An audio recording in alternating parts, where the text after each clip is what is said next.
लेकिन उसके पहले आपको दिखाते हैं कि तमाम नेताओं ने आखिर क्या कुछ कहा है।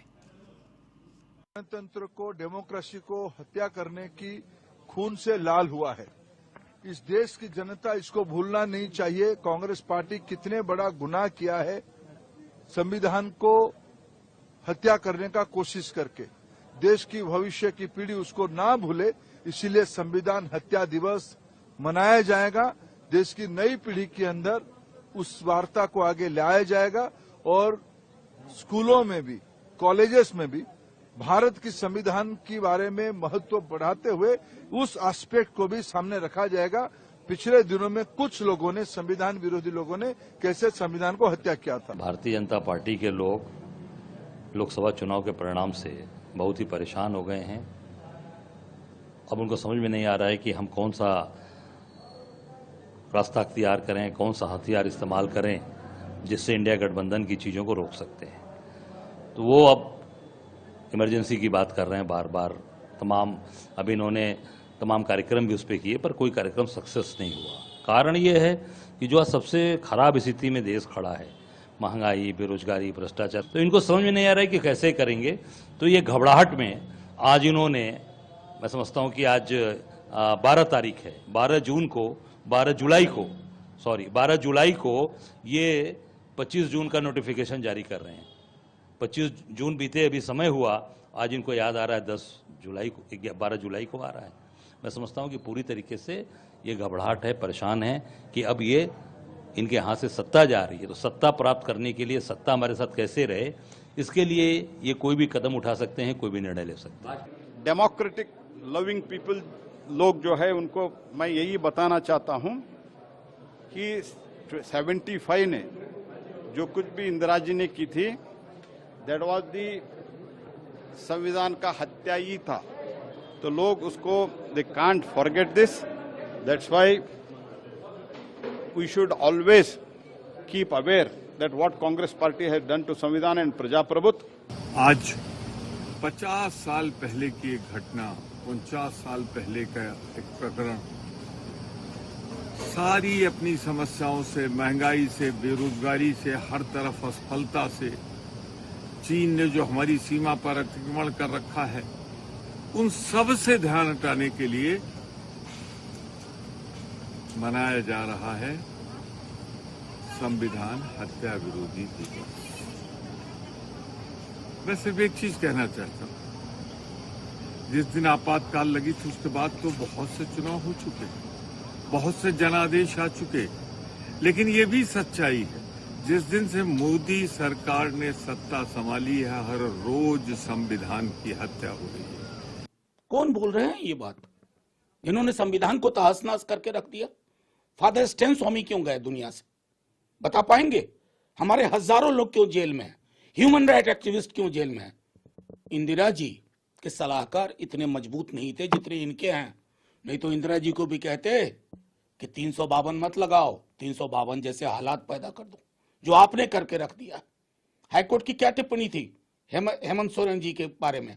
पूरे देश में विपक्ष के नेताओं के साथ क्या कर रहे हैं आप? तो खुद संविधान को तार तार कर रहे हैं। मैं हत्या नहीं बोलूंगा, क्योंकि इस तरह के शब्द आप ही को सुहाते हैं।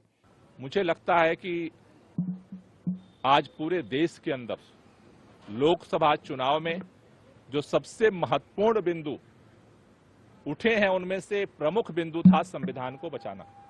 देश की जनता ने यह फैसला दिया कि भारतीय जनता पार्टी जिस तरह से तानाशाही पर उतारू है, जिस तरह से संविधान पे हमले कर रही है, उसे बंद करे और लोकतांत्रिक तरीके से इस देश को आगे बढ़ाए, काम करके दिखाए। दिल्ली के अंदर भी हम देख रहे हैं कि हर समय संविधान की धज्जियां उड़ाई जाती हैं। तो ऐसे समय में मुझे लगता है कि भारतीय जनता पार्टी को अपना फेस सेवर ढूंढने की जगह अपनी तानाशाही को खत्म करना चाहिए और आज की तारीख में संविधान की रक्षा करनी चाहिए। संविधान हमारे देश के लिए एक बहुत पवित्र ग्रंथ है, जिसमें सबको एक नियम कानून के तहत रहने, व्यवहार करने और समाज, मनुष्य, जीव जंतु सबसे जुड़ा हुआ अनुच्छेद है, धाराएं हैं। 25 जून 1975 को कांग्रेस के शासन में उस संविधान को दरकिनार कर दिया गया, आपातकाल घोषित कर दिया गया। और आपातकाल घोषित करने का मतलब था कि संविधान की सारी धाराएं समाप्त, संविधान में जो आपको अधिकार प्राप्त है समाप्त। तो संविधान की तो हत्या हो गई। अब अगर उस दिवस को 25 जून को आज की भारत सरकार ने संविधान हत्या दिवस मनाने का निर्णय लिया है, तो मैं समझता हूं इस देश का लोग आज बहुत धन्यवाद दे रहा होगा। जनता दल यू श्री अमित शाह द्वारा जारी अधिसूचना का स्वागत और अभिनंदन करता है। 25 जून 1975 भारत के इतिहास का काला दिन है और उसको संविधान हत्या दिवस मनाने में संविधान को दबाया और कुचला कांग्रेस के शासन के समय में किया गया।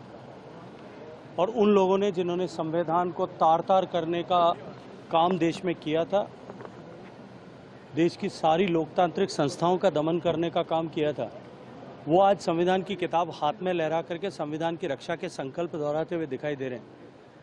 देश 1975 की उस त्रासदी को भूला नहीं है और वो त्रासदी देश को निरंतर नित्य याद रखने की आवश्यकता है। देशवासियों को याद करने की आवश्यकता है कि कभी कोई निरंकुश सत्ता इस तरह से संविधान का हनन और दमन न कर सके। इनको देश याद रखे, इसके लिए संविधान हत्या दिवस घोषित किया गया है। सरकार लोगों को भ्रमित करना चाहती है। सरकार जो और प्रश्न है देश में उसके ऊपर से ध्यान हटाना चाहती है। आपातकाल को हो गया 50 साल, एक जनरेशन खत्म हो गई। और यही लोग हैं, ये लोगों ने हमेशा इस देश में संविधान को माना ही नहीं।